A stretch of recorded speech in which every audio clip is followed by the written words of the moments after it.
Christian! Salut Jean-Louis. Alors là, je te présente Rémi.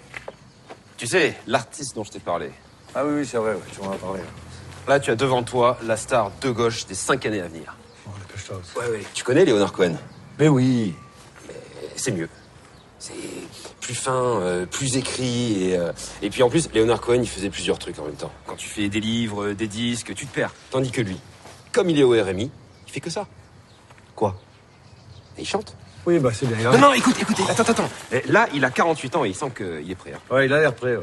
Bon, vas-y Rémi, joue-leur un bout de la machine à café. Et que un bout, hein, parce que... Tu vas voir. Ils ont bougé la machine à café. J'ai retiré parce que le type est venu s'excuser. C'est-à-dire? Il m'a dit qu'il s'est trompé de personne et qu'il voulait vérifier quelque chose. Ça a un rapport avec la jeune femme qui a cru reconnaître son violeur? Pourquoi vous voulez savoir ça? Monsieur Lopez, ça a un rapport ou pas? Oui. C'est le père d'une des victimes. Et je vais vous dire, moi aussi je chercherais à me venger si une ordure avait violé et tué ma fille. Tenez-vous, madame!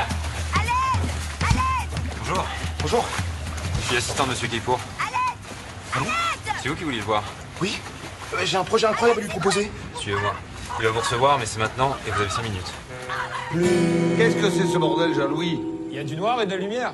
C'est ça que tu voulais, non? C'est 3 heures du matin, il arrête là.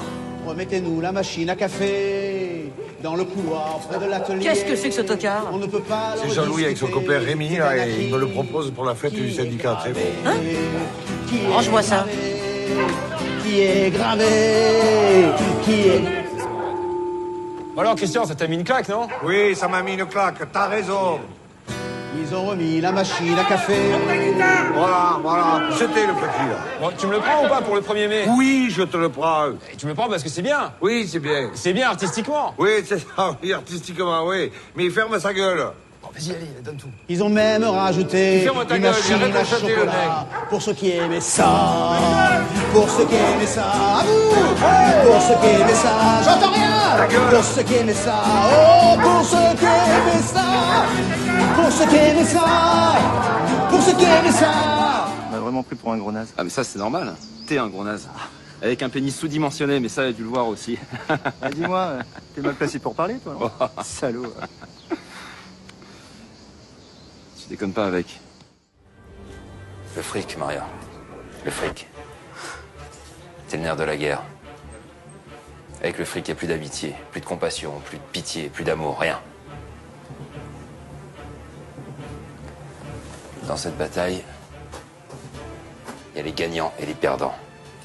Et moi, je ne perds jamais. L'Amérique du Sud, il connaît un peu. Il a vécu 1 an au Chili. Ah bon? Ouais, en 2006. Non, en 2007, à Santiago. On n'en a jamais parlé?